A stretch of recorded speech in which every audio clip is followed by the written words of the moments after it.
कैसे हैं सभी बच्चे? बेटा आज अपन सॉल्व कर रहे हैं botany paper solution semi major 4। सबसे पहले ये जो पेपर है ये आपके सामने है 12th के कोर्स के बेस पर, राइट बेटा? तो 12th के कोर्स के बेस पर अगर अपन बात करें तो सबसे पहले अपन लेते हैं बेटा question number first. Question number first, certain species of wasp are seen to frequently visiting flowering fig trees. बेटा देखो कुछ वेस्प हैं, वो वेस्प लगातार फ्लावरिंग ट्रीज के पास आसपास आ रहे हैं। अगर अपन इंटरेक्शन की बात करें तो इस टाइप की इंटरेक्शन जो है वो म्यूचुअलिज्म होती है, जिसमें फ्लावरिंग जो ट्रीज होते हैं उनको पॉलिनेशन की रिक्वायरमेंट होती है और जो वेस्प होते हैं उन्हें एग लेइंग स्पेस की रिक्वायरमेंट होती है। तो इसके अंदर आंसर हो जाएगा आपका सेकेंड। नेक्स्ट बेटा क्वेश्चन नंबर 92। आपसे पूछा गया एक सुगरी सॉल्यूशन है जो कि विनेगर में चेंज हो जाता है, यानी कि कहीं ना कहीं इसका फर्मेंटेशन हो रहा है और ये फर्मेंटेशन जो है वो कौन सा माइक्रो ऑर्गेनिज्म कर रहा है। तो बेटा ये फर्मेंटेशन जो है ना, इसमें विनेगर बन रहा है। विनेगर जिसका बेसिक कंपोनेंट क्या है? एसिटिक एसिड, जिसका मेन बेसिक कंपोनेंट है एसिटिक एसिड। कोई हमसे पूछे एसिटिक एसिड कौन बनाता है तो हो जाएगा Acetobacter aceti, right? Now the question number 93। आपको करेक्ट स्टेटमेंट सेलेक्ट करना है, ओके चलो। और ये क्वेश्चन जो स्टेटमेंट्स है ना, ये है पर्टिकुलर ऐसे ऑर्गेनिज्म के बारे में जो कि डायोशियस। डायोशियस ऑर्गेनिज्म का मतलब क्या हो गया? जिसमें मेल और फीमेल रिप्रोडक्टिव पार्ट अलग अलग ऑर्गेनिज्म में हो, सेम ऑर्गेनिज्म में नहीं है। Male and female reproductive part present on different organism. बेटा ये अलग अलग ऑर्गेनिज्म पे प्रेजेंट। सबसे पहले बात करें कि क्या डायोशियस ऑर्गेनिज्म जो है वो ओनली एनिमल्स में होते हैं? तो ऐसा तो नहीं है, प्लांट्स भी होते हैं, जैसे हमने पपाया एग्जांपल पढ़ा है। ओनली इन प्लांट ऐसा भी नहीं है। अब मान लो कॉकरोच की बात करें तो कॉकरोच क्या है बच्चा? कॉकरोच डायोशियस है। It means seen in both, seen in both plants and animals. Question number 94। environment, a capacity of an environment to pull on a limited number of individual। देखो बेटा एक आपने पॉपुलेशन के अंदर एक टॉपिक पढ़ा है ग्रोथ मॉडल्स। बेटा ग्रोथ मॉडल इस टाइप से आपने पढ़े हैं दो। एक होता है जे shape curve, that is continuously exponential growth, और एक होता है बेटा लॉजिस्टिक वन, वर्ल्ड हॉस्ट पर लॉजिस्टिक मॉडल। यानी एक सर्टेन लिमिट तक जो है वो लगातार पॉपुलेशन की ग्रोथ हो सकती है। इस सर्टेन लिमिट को अपन कैरिंग कैपेसिटी के नाम से जानते हैं। बेटा इसको अपन कहते हैं कैरिंग कैपेसिटी। किसी भी इन्वायरमेंट में कैरिंग कैपेसिटी से ऊपर ऑर्गेनिज्म की ग्रोथ नहीं देखी जाती। Question number 95। अगर आपको टिश्यू कल्चर मेथड से वायरस फ्री प्लांट ऑब्टेन करना है तो इसके लिए क्या जरूरी है? देखो बेटा अगर हमें वायरस फ्री प्लांट चाहिए यानी हमें ऐसी सेल्स चाहिए जिसमें वायरस नहीं हो। और ऐसी कौन सी सेल होंगी जिनमें वायरस नहीं है बेटा? ऐसी सेल्स होंगी शूट एपिकल मेरिस्टेम। आपसे पूछा जाएगा क्यों, ऐसी क्या खास बात है कि शूट एपिकल मेरिस्टेम में किसी भी टाइप का वायरस ग्रो नहीं करता? देखो दो बातें, एक तो ये मोस्टली डिवाइडिंग सेल है, it is completely dividing cell. Another one is बेटा इसमें ऑक्सीन प्रेजेंट है, ऑक्सीन वायरस की ग्रोथ को इनहिबिट करता है। यानी मेरिस्टेम कल्चर से हम क्या कर सकते हैं, एक वायरस फ्री प्लांट जो है वो इजीली ऑब्टेन कर सकते हैं। Question number 96। क्वेश्चन बहुत इजी है, देखते ही हो जाएगा। परबनी क्रांति जो है, परबनी क्रांति वो एक एबलमॉस्कस एस्कुलेंटम की वैरायटी है। एबलमॉस्कस एस्कुलेंटम यानी ओकरा भिंडी, ये किसके लिए रेजिस्टेंट है? देखो बेटा एक डिजीज होती है येलो मोजैक वायरस की वजह से। उसमें होता क्या है कि पर्टिकुलर अपन जो हमारी नॉर्मल जो क्रॉप है एबलमॉस्कस की, जो एबलमॉस्कस की हमारी नॉर्मल क्रॉप है एबलमॉस्कस एस्कुलेंटस, इसका क्रॉस हम करवाते हैं एबलमॉस्कस मैनी हॉटलैंड से। मैनी हॉटलैंड से ये एबलमॉस्कस मैनी हॉटलैंड जो है ना, ये इसकी वाइल्ड स्पीसीज है। और ये किसके अगेंस्ट रजिस्टिविटी प्रोवाइड करती है?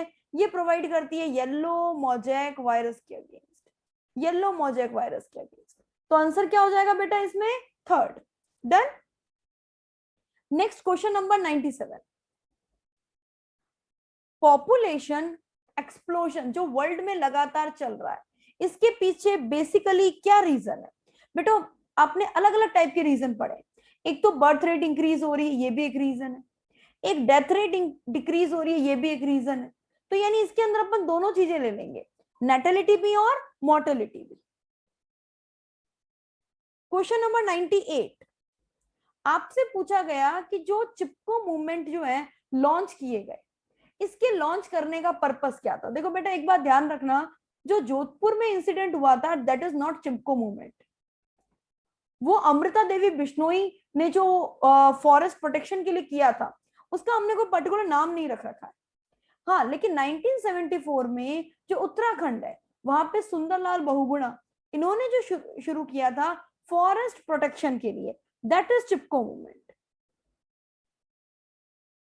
क्वेश्चन नंबर 99, आपसे पूछा गया ये सारे फीचर्स जो हैं वो एंटेमोफिलस फ्लावर के लिए, मतलब जिनका पॉलिनेशन पर्टिकुलर इंसेक्ट से होता है, इंसेक्ट से पॉलिनेशन होता है, एक्सेप्ट वन बताना है आपको। बेटा फ्लावर में एरोमा यानी स्मेल होनी चाहिए, बिल्कुल जरूरी है, तभी इंसेक्ट अट्रैक्ट होंगे।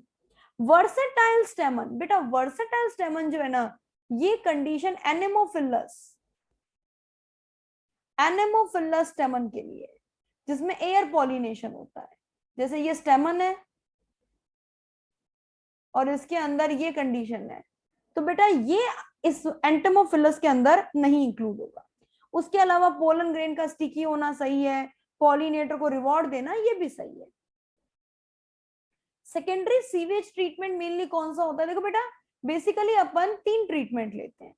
एक अपन लेते हैं बच्चा primary treatment, other one is secondary treatment and third one is tertiary treatment. Primary treatment में हम सेडिमेंटेशन और इसके अलावा फिल्ट्रेशन करते हैं, that is physical method. Secondary treatment के अंदर अपन ऑर्गेनिजम्स को काम में लेते हैं, दैट इज बायोलॉजिकल। और थर्ड वन जो टर्सरी है, इसको अपन बोलते हैं physico chemical method, right. Next 101, आपसे पूछा गया एक इकोसिस्टम बहुत इजीली डैमेज हो जाता है, और अगर अपन डैमेजिंग फैक्टर्स को हटाते हैं तो वो उतना ही जल्दी रिकवर भी हो जाता है। इट मींस उसकी स्टेबिलिटी तो कोई ज्यादा नहीं है, स्टेबिलिटी काफी कम है, तभी तो इतना जल्दी क्या हो गया, डिस्ट्रॉय हो गया। बट अगर हमने उन फैक्टर्स को हटाया तो वो बहुत जल्दी रिकवर भी हो गया। इट मींस इसकी रिकवरिंग पावर, इसकी रीसाइलेंस पावर बहुत अच्छी है। तो इसका आंसर क्या हो जाएगा बेटा? First, low stability and high resilience. Resilience का मतलब बहुत बच्चों को नहीं पता होता, तो बेटा please make sure it means recovery. 102, ecological pyramid जो है वो इन्वर्टेड कब होता है? देखो बेटा एनर्जी का पिरामिड ऑलवेज अपराइट है, तो इसको तो अपने को सेलेक्ट करना ही नहीं, जो ए नंबर है वो तो सेलेक्ट नहीं होगा। नेक्स्ट बेटा अगर अपने से कहा जाए पर्टिकुलर नंबर का पिरामिड, बिल्कुल इन्वर्टेड होता है in the case of tree, in the case of forest. And biomass का पिरामिड ये भी इन्वर्टेड हो सकता है in the case of aquatic. तो आंसर इज सी। 103, ऐसा कौन सा प्लांट है जो वाटर से पॉलिनेटेड हो रहा है? बेटा ये तो क्लिस्टोगेमस है, इसको तो पॉलिनेशन की रिक्वायरमेंट ही नहीं है। Oxalis is also cleistogamous and Yucca entomophilous है। जोस्टेरा जो है ये हाइपोहाइड्रोफिली शो करता है, हाइपोहाइड्रोफिली शो करता है, राइट। नेक्स्ट क्वेश्चन 104, बेटा देखो आपको एक कर्व दिया गया है, आपसे पूछा गया है ये ग्रीन हाउस गैसेस का कर्व है, आपके अकॉर्डिंग इनमें कंट्रीब्यूशन लेवल क्या है? तो बेटा सबसे ज्यादा जो कंट्रीब्यूशन लेवल है ना वो होता है CO2 का, CO2 का कंट्रीब्यूशन जो कि होगा अप्रॉक्स 60% के अराउंड। नेक्स्ट बेटा इससे कम जो होगा वो होगा मैथेन। मैथेन और CO2 ये मेन ग्रीन हाउस गैसेस हैं, ये हो जाएगा अप्रोक्स 20%। फिर बेटा क्लोरोफ्लोरोकार्बन, दैट इज क्लोरोफ्लोरोकार्बन, ये 14% होगा। और ए जो है ये हो जाएगा N2O, दैट इज 6%। तो इस सारे के अकॉर्डिंग अगर अपन अपना आंसर लगाते हैं तो अब चेक करना बेटा, A N2O, B chlorofluoro, C methane और D CO2। Done. Question number 105, germ pore वो रीजन है जहां पर एक्साइन, देखो बेटा मैं एक सिंपल सी बात बताऊं, ये एक पोलन ग्रेन है, ठीक है। अब इस पे यहां पर इस प्रकार से एक्साइन्स है, एक्साइन है, that is also an exine. ये वो पार्ट है जिसे जर्म पोर कहते हैं, मतलब यहां पर एक्साइन एब्सेंट है। Answer is 4th। क्वेश्चन 106, आपको पूछा गया एक प्लांट जिसका ये जीनोटाइप है, इससे कितने गैमेट प्रोड्यूस होंगे। बेटा गैमेट निकालने के लिए फॉर्मूला क्या होता है, फॉर्मूला होता है 2 की पावर n। n का मतलब number of heterozygous condition, number of heterozygous condition. तो बेटा यहाँ पे तो एक ही हेटेरोजाइगस कंडीशन है, ये वाली हेटेरोजाइगस कंडीशन, यानी क्या हो जाएगा 2 की पावर 1 दैट इज 2। अब इसमें कौन कौन से गैमेट बनेंगे, A capital B capital C, capital A small B capital C, यानी 2 टाइप के। Answer is 3rd। आपसे पूछा जाता है the percentage of all gymnosperm species facing extinction. देखो बेटा एक्सटिंक्शन जो फेस कर रहे हैं ना, एक तो एम्फीबियंस बहुत ज्यादा कर रहे हैं, आपने पढ़ा है कि ये एक्सटिंक्शन जो है ना ये रैंडम नहीं है। एम्फीबियंस, जिम्नोस्पर्म, इनके हैबिटेट ही बहुत ज्यादा क्या हो चुके हैं, पॉल्यूटेड हो चुके हैं। ऐसी कंडीशन में आपने पढ़ा है 12% के आसपास बर्ड्स जो हैं वो एक्सटेंट हो रहे हैं, 23% के आसपास मैमल एक्सटेंट हो रहे हैं, मतलब एक्सटिंक्शन की रेट को फेस कर रहे हैं। नेक्स्ट बेटा आपने पढ़ा है approx 32% gymnosperms, these are on levels of extinction।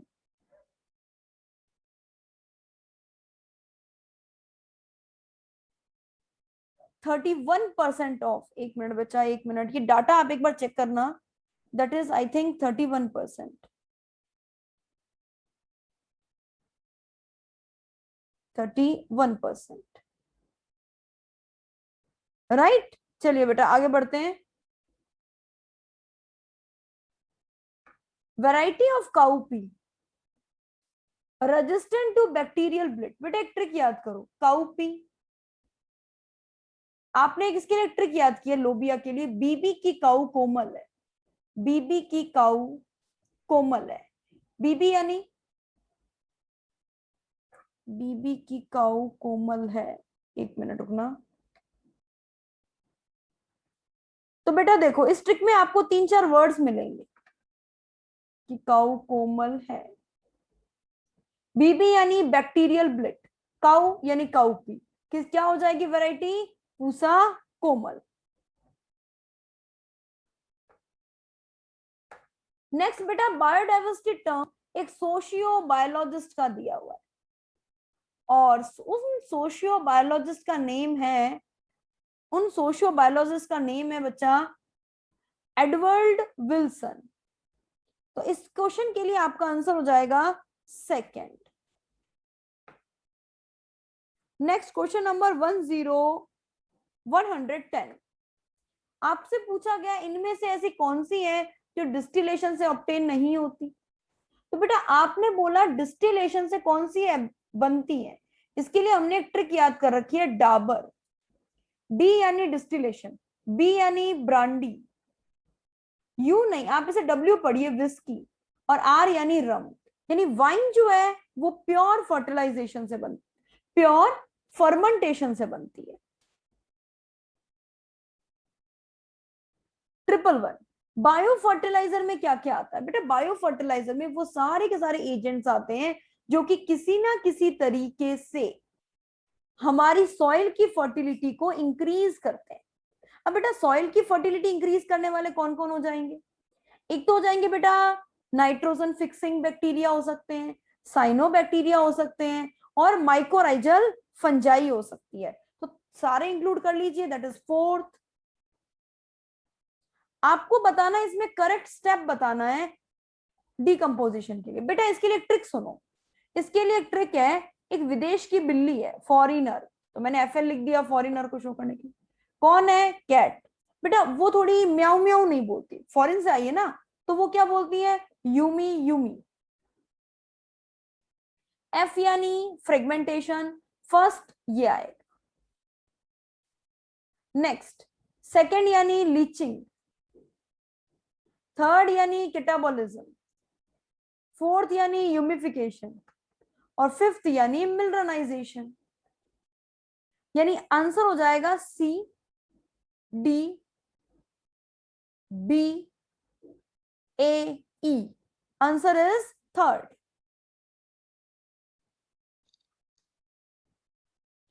Next point 113, asexual reproduction mainly takes place in। बेटा asexual reproduction जितना सिंपल ऑर्गेनाइजेशन उतना बढ़िया होता है ना भाई। आपसे पूछा गया मेनली किसके अंदर होगा, तो बेटा मेनली असेक्सुअल रिप्रोडक्शन जो है वो हमने बेसिकली देखा है प्रोकैरियोट्स जैसे बैक्टीरिया वगैरह, या फिर कुछ यूकैरियोट्स जैसे कि प्लानेरिया हो गया, हाइड्रा हो गया, जिनमें बडिंग वगैरह देखी जाती है, असेक्सुअल रिप्रोडक्शन, राइट। नेक्स्ट बेटा अगर अपन प्लांट्स की बात करें ना, तो इसमें वेजिटेटिव रिप्रोडक्शन सबसे ज्यादा है, और हायर एनिमल में सेक्सुअल रिप्रोडक्शन। यहां मेनली पूछा इसीलिए अपन सेकंड कर रहे हैं। नेक्स्ट 114, जिटेनोगेमी किसमें नहीं होती? बेटा जिटेनोगेमी यानी कि आपने बोल दिया कि एक प्लांट है, इसका फ्लावर मेल फ्लावर, इसी प्लांट पे बेटा फीमेल फ्लावर, और इनमें पॉलन ग्रेन एक्सचेंज हो रहे हैं। डायोशियस प्लांट में पॉसिबल नहीं है बच्चा, क्योंकि उसमें तो ये दोनों चीजें अलग अलग प्लांट्स में होती, राइट। यानी आंसर इसका क्या हो जाएगा? फर्स्ट। 115, आपसे पूछा इनमें से कौन सा सिबलिंग्स में वेरिएशन का रीजन नहीं है।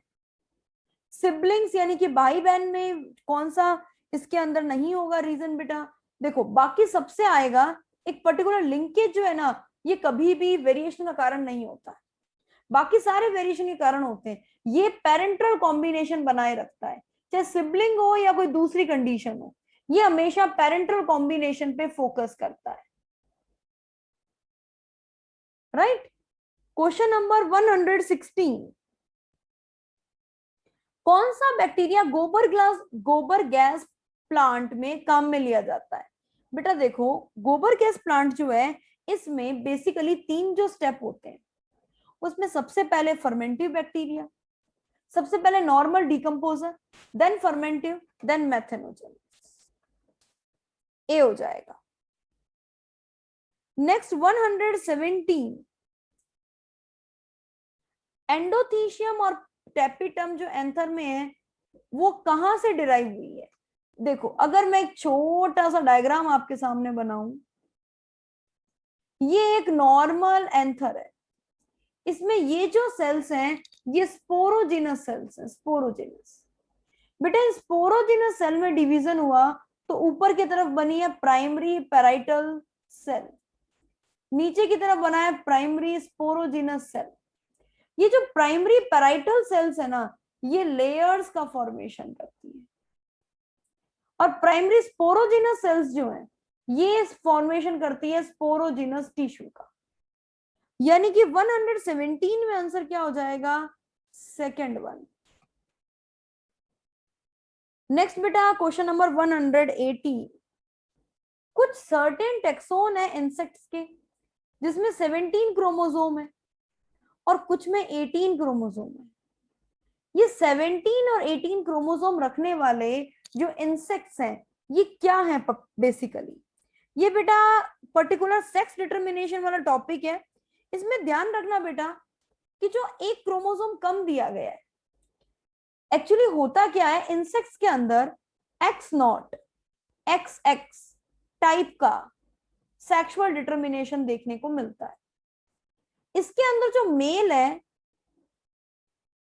उसमें एक्स नॉट होगा, और बच्चा जो फीमेल है उसमें एक्स एक्स होगा।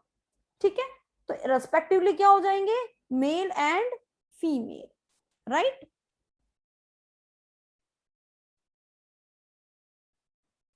Male and female, just a minute. Answer is first 119। देखो बच्चे, आपको इसके अंदर पॉपुलेशन ग्रोथ कर्व दिया हुआ है, ए और बी शो किए हुए, ए एक्सपोनेंशियल है, बी लॉजिस्टिक है, सब कुछ मार्क करके दिया ऑलरेडी। आपको बताना है ज्यादा रियलिस्टिक कौन है। बेटा एक बात आप खुद बताओ, क्या एक्सपोनेंशियल इस अर्थ पे पॉसिबल है? एक पर्टिकुलर टाइम पीरियड के बाद तो कहीं ना कहीं पॉपुलेशन ग्रोथ को कांस्टेंट होना ही पड़ेगा, यानी कि लॉजिस्टिक जो है वो पर्टिकुलर ज्यादा रियलिस्टिक है। Answer is first 120 120 120। हाँ बच्चे, आपसे पूछा गया है रिप्रोडक्शन के बारे में, कुछ फीचर्स दिए गए हैं, बताना क्या है इसमें। इसमें बताना है अलैंगिक और लैंगिक प्रजनन दोनों के लिए सही है। Okay, correct for both asexual and sexual. अच्छा क्वेश्चन है बच्चा, इससे आपके कंसेप्ट बहुत अच्छे क्लियर होंगे। गैमेटिक फ्यूजन किसमें होता है? ओनली सेक्सुअल रिप्रोडक्शन में।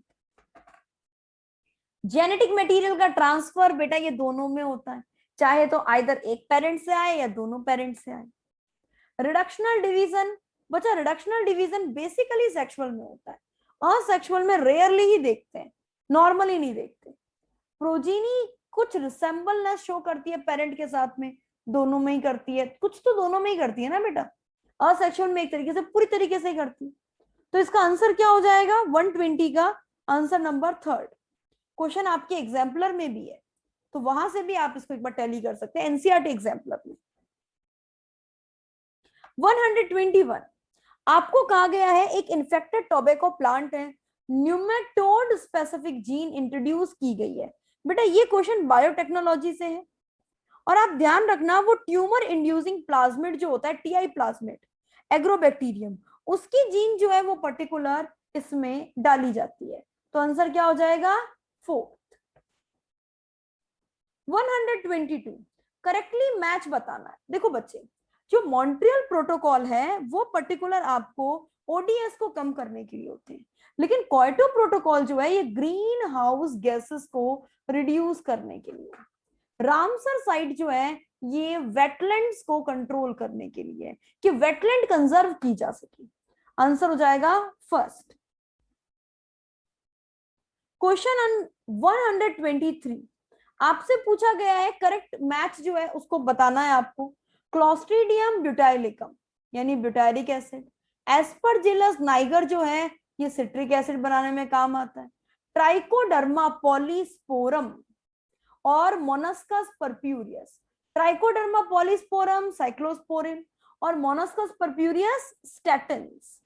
तो 123 का आंसर क्या हो जाएगा फर्स्ट। 124 एक्वेटिक प्लांट जो वाटर हाइसेंथ है, इसमें वेजिटेटिव प्रोपाग्यूल क्या होगा? ऑफसेट, हिंदी में बोले भूस्तारिका, वाटर हाइसेंथ में भी और वाटर लिली में भी।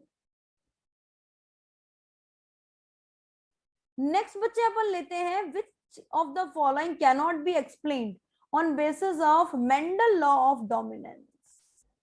बेटा मेंडल लॉ ऑफ डोमिनेंस के बेस पर कौन सी चीज हमें इसमें एक्सप्लेन नहीं होती है? ध्यान से सुनना। आपसे कहा गया हर करेक्टर को एक डिस्क्रीट यूनिट कंट्रोल करती है जिसे हम फैक्टर कहते हैं, सही, या जोहानसन की भाषा में हम इसे जीन कहते हैं। इसमें आपसे कहा गया कि एक फैक्टर्स जो का जो पेयर है उसमें से एक डोमिनेंट है और एक रिसेसिव है, ये बात भी सही है। पर बच्चा ये जो आपको दिया गया है कि allele does not show any blending, this is belongs to law of segregation. Law of segregation.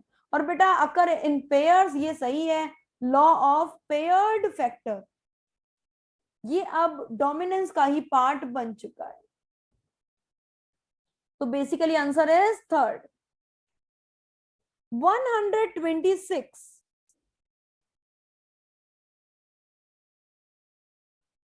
आपसे कहा गया एक गैमेट में एक ही टाइप के एलील के आने के चांस हैं। मतलब जैसे बेटा ये कैपिटल टी स्मॉल टी है, तो एक गैमेट में ओनली कैपिटल टी जाएगा, other gamete contain small T. तो ऐसी कंडीशन किसकी वजह से देखी जा सकती है? जस्ट अ मिनट बेटा। Another one is contain small T. ये कंडीशन अपन देख सकते हैं particular law of segregation, law of purity of gametes. 127, in situ conservation method, national park, sanctuary, biosphere reserve, hotspot. National park को A से show किया है, वाइल्ड लाइफ सेंचुरी को बी से, बायोस्फीयर को सी से। आपको बताना है इंडिया में इनका नंबर। तो बेटा ये डाटा मेमोरी बेस्ड क्वेश्चन है, ये आपको ध्यान रखने हैं कि इनके डाटा लगभग 90 नेशनल पार्क, 148 जो है लगभग सेंचुरीज, और जो बायोस्फीयर रिजर्व है वो 14। जैसे जिम कॉर्बेट पहला नेशनल पार्क है, ये सब डाटा भी आपको ध्यान में रखने। 128, हमें पॉलीगोनम टाइप का जो एम्ब्रियो सैक है, यानी कि मोनोस्पोरिक, जो कि अपन जर्नली पढ़ते हैं, जो कि 7 सेल्ड 8 न्यूक्लिएटेड होता है, मोनोस्पोरिक होता है, हमें उसके बारे में बताना है। ओके, बहुत इजी, आप इजीली बता सकते हैं बेटा।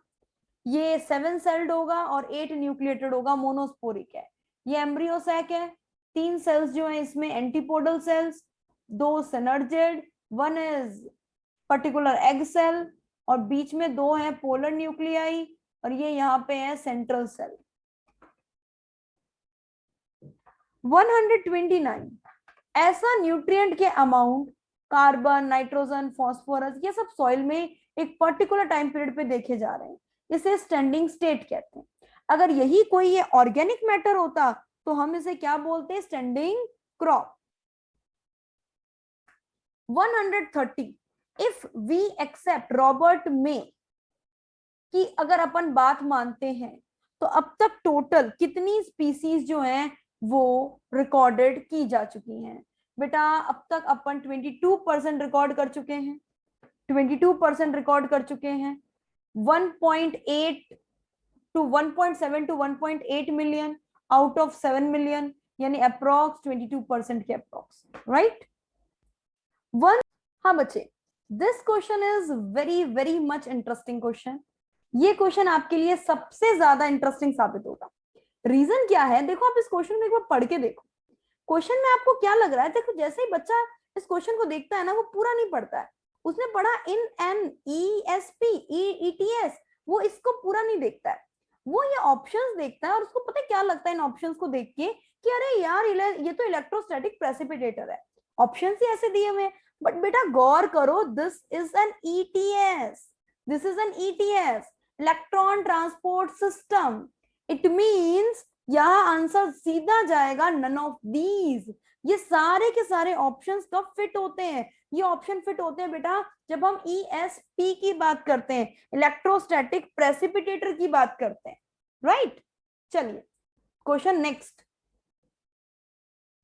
नेक्स्ट वन क्वेश्चन इज, हाँ बच्चा, Mendel which does not have any, the Mendel's law which does not have any exception. बेटा जिसका कोई एक्सेप्शन नहीं माना गया है उसको अपन बोलते हैं बेटा लॉ ऑफ सेग्रीगेशन। आप कहोगे मैम कि नॉन डिसजंक्शन, नॉन डिसजंक्शन तो एक्सेप्शन है ना इसका। बेटा नॉन डिसजंक्शन जो कंडीशन आप बोल रहे हो ना, वो कंडीशन कब एप्लीकेबल होती है? वो कंडीशन एप्लीकेबल होती है जब आप किसी रेयर, किसी नॉर्मल स्टडी पे बात नहीं कर रहे हो, किसी रेयर स्टडी पे बात कर रहे हो। बेटा अगर आप कभी किसी नॉर्मल स्टडी पे बात करते हैं, दैट मीन्स उस कंडीशन में हम यहाँ पर लॉ ऑफ सेग्रीगेशन को विदाउट एक्सेप्शन यूनिवर्सल ट्रूथ लेते हैं। 133, आपको पूछा गया फ्लावरिंग प्लांट में हस्टोरियल सेल का काम क्या है? बच्चा ध्यान से सुनना, हस्टोरियल सेल जो होती है वो पर्टिकुलर न्यूट्रिशन लेने का काम करती है। ऐसे कंडीशन क्यों कही गई है? देखो, दैट इज एन ओव्यूल, सरल से भाषा में समझना, दैट इज एन ओव्यूल। इस ओव्यूल के अंदर यहां पर सस्पेंसर है माइक्रोपाइलर एंड पर, ये सस्पेंसर बनने वाले एम्ब्रियो को न्यूट्रिशन प्रोवाइड करवाएगा। तो cell of suspensor at micropylar end form during embryogenesis सही है। ये चैलेजल एंड पे है, दैट इज रॉन्ग पॉइंट। ये माइक्रोपाइलर एंड पर है end form during formation of endosperm. बेटा एंडोस्पर्म तो पहले ही बन जाता है, एट ड्यूरिंग एंडोस्पर्म के फॉर्मेशन पे जहां पर भी दिया गया है ना, वो गलत बात हो गई, क्योंकि एक बात ध्यान रखना, एंडोस्पर्म बहुत पहले बन जाता है। नेक्स्ट, ड्रोसोफिला मेलानोगेस्टर के बारे में, यानी कि फ्रूट फ्लाई के बारे में आपको एक पर्टिकुलर फीचर जो है वो सेलेक्ट करना है, राइट? देखो, सबसे पहले आपसे पूछा गया है कि इसके अंदर 3 फीचर जो आपने लिए, आई कलर की अगर मैं बात करूं आपसे, तो आई कलर में ये डोमिनेंट फीचर कौन सा होगा? रेड। और रेसेसिव कौन सा होगा? व्हाइट। उसी तरीके से अगर आपसे पूछा जाए, इसमें तो सारे रेड कलर के बारे में ही पूछा गया है, आई कलर के बारे में ही है, तो आंसर क्या हो जाएगा बेटा इसका? 4th। Next question 135, available biomass जो कि हर्बीवोर के लिए कंजप्शन के लिए, डीकंपोजर के कंजप्शन के लिए अवेलेबल है, यानी कि वो सारा का सारा जो प्लांट के यूज करने के बाद हर्बीवोर के लिए बचा हुआ है, उसको क्या बोलेंगे बेटा? जो बचा है उसे नेट बोलेंगे, ओवरऑल को ग्रॉस बोलेंगे, और जो यूज में आता है उसे रेस्पिरेटरी यूज बोलेंगे। ओके, तो बेटा आज के इस पेपर में आप लोगों ने 45 में से कौन सा ऐसा बच्चा है जिसने 45 में से 45 स्कोर किए, प्लीज आप जरूर बताएं। Okay, all the best and thank you बेटा।